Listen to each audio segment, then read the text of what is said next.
ले ला गरमा गरम लेग पीस देसी ला मुर्गा ले ला हो चाची एकदम 30 रुपया पीस 30 रुपया पीस। ए चाची का बबुआ वाला पेट तले बाबू ए बचवा चूल्हा पर के कबो टेस्टी रहेला आ जनते बड़ा गैस चूल्हा मिलत नहीं के मोर होटल बंद बा तब मैं बिजनेस चालू कइले। क्या है चोली के नीचे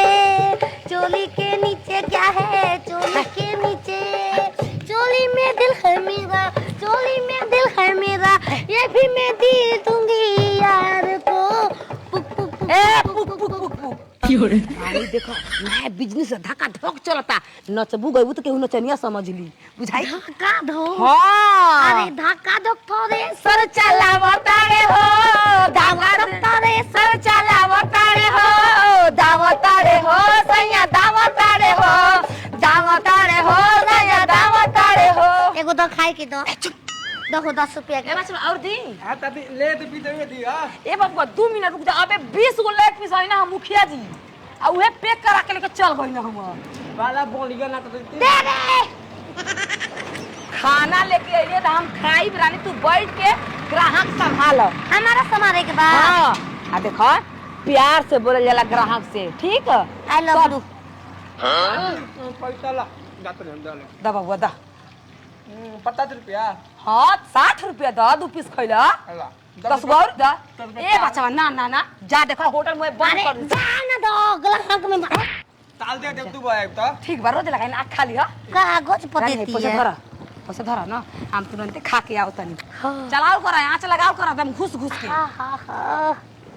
अरे रतिया हवा लागेला सैया के जुलूफी से रतिया हवा लागेल बामोल के जुलूफी से ओहो अरे लेला ताजा ताजा मुगरा हो गमरा गमर लेला सरा छिया तारी तोर माई के आ गया नतिया के बेटा ये कहू नहीं खसो दुकान कइले कि तन में कुछ खा ले हां खाए पिए वाला दुकान है घरी ना बहुत कम खुलता ओकर रीजन बाटे गैस वैस मिलत नहीं खे अब कोयला लकड़ी पर बनावत सन तो तनी लेटे से न खोलिया सन आ हमनी के चल गिर 10 बजे तो हनी के नहीं खे बुझात कि अपन धंधा कइले में तो सकरही आदमी चालू कर दे दुकान। अरे दुकान खुला तारा नहीं लेकिन शाम के ना 4-5 बजे चला रहती है तो खूब हमरा चाट बहुत जोर से भूख लागल बाटे समझ में नहीं आवत का खाई आ स्प्राइटो मिलत त गरम गरम मिलत त के पी गरम गरम हौका धुआं उड़ता हो चौक देखो जाना था कुछ पकौड़ी छनाता का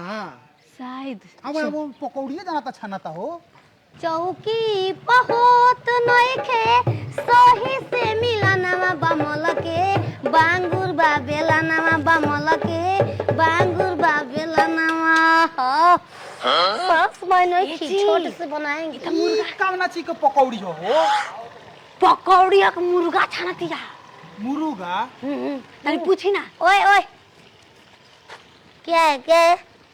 मुर्गा छाना तलुका देखो ये आता है अदर पर के हमको खरा मिलेगा हाँ। तो हम लोग खरा देते अच्छा। ये इसका अलग फ्राई होता है हाँ। लेग फ्राई हाँ। उसका रेंज अलग है और ये बट्टा फ्राई बुट्टा इसका रेंज अलग है कैसे बा का मुर्गा बा गरम बा मतलब भाव का बा ओकर भाव बा अरे 2 रुपया हो 2 रुपया 2 रुपया हो 2 रुपया चौधरी जवानिया पर 2 रुपया हो मुर्गा फ्राई पौने 2 रुपया चढ़ली जवनिया का रेट नहीं पूछो हो मुर्गा फ्राई का रेट पूछो बैठ के बात करो हमसे बैठ के बात करो फ्राई को हाँ सिक्का से पापा भर सिक्का से सिक्का से पाव तब का पावर दे दे बहनी हमार मलकाइन खा लिया बैठा हो बैठा खा ले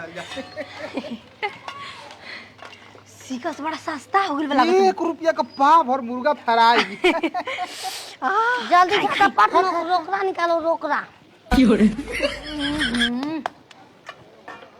सोकेत होता आहू आहू आहू सोकेत होता राजा जी दूसलिया दी सोकेत होता राजा जी दूसलिया दी पैसा तो हो दाएं और बाएं के हिले तो लागे बेटो दाएं और बाएं के हिले तो लागे बेटो निमन हम लागल दोनों हटे। हिलेगे तो अरे दोनों ए बहनी बाएं हो गए औरी दो पैसा दो पहले। 2 गो सिक्का के होई दा।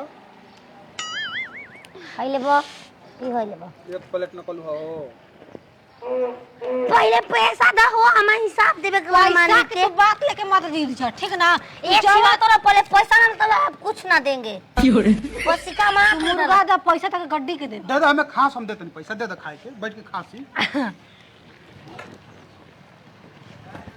बारे छेद 2 गो सिक्का तो 2 दूनी के 4 रुपया भइल। तार माई के फाड़ देम गांव 4 रुपया सिक्का दो, हम चिन्ह तानी। अरे सिक्का का बहनी हम नोट दे देते ला 10 रुपया आग लगा दे, हमारा सिक्का भाई साहब का कागज चाहिए। अरे बहनी तो गजब हाल 20 रुपया ले बोला 20 रुपया ले ला। हट इको नाम के सिक्का चाहिए। तो सिक्का ले बो हई हम के ओ आजे बनिया काले शेर तोर माई के लेते देत दिन बीतल गल, हमारे 5 साल से कामे करो हमारे। चलियो अब कलियो ना।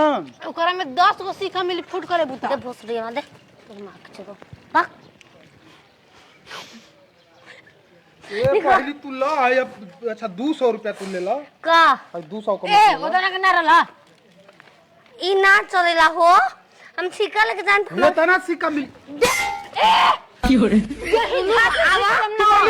धुड़ुकिया में जाकर आर सा दे बाबे। चलिए फाड़ी को चलिए फाड़ी जे फाड़ के पूरा हाला कर दे चौका भल जी जे चौका। समझत का बालू तू का हो ए बड़ी महंगा हो फारू मिला जे समरबा। और बते ये ना माने तो कैसे निकाल पड़ी मुंह में से निकाल दे। खा के 5 गो खा के पैसा देते ना। ए सरकारी हां होटलवा। ए बहनी 2 प्लेट मुर्गा खैनी जा। इन 200 रुपया देतन तो कहती है कि ना ले सिक्का दो। ना बेसी दे तेरा भैया, तू बेसी मत ना, हमारा होइबे ना करी। हमारा खूब होई तो 180 गो रुपया होखी। 20 गो रुपया लौटा दे, ले ला पैसा। देता देतना रहनी हो है देतने के 200 ले ला सास माई तू देबे लू कबो। पागल है तार पतोहिया। सिक्का बात चाहिए ई बाबा ए ला खुश बड़ू ओय हो चलो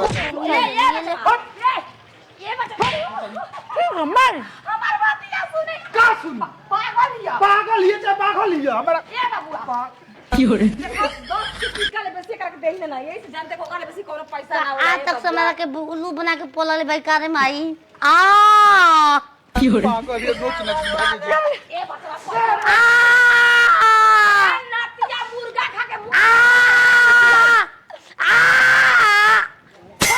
ये ना तमा भी है ना। ओय हो छिनर मोय होटल बंद बा, गोठा लकड़ी बा। मैं हम यही सिक्का पर सुबह से शाम कर देनी, यही सिक्के के पूरा हम गुच्चा भर गो सिक्के से। मोय 10 के सिक्का पर बेच घली।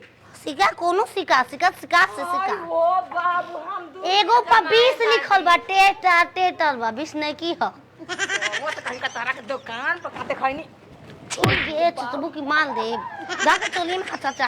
आई सरकार बहुत सारी खाना लेके आज के बाद दुकान पर मत आइए रे छिनारी। कहाँ आई घर पर आज को ना खैबू पिया के पेट ठोक के 10 रुपया दे के चल ला आई तो धरा दिया आवते दुकान पर से। आवा छिनार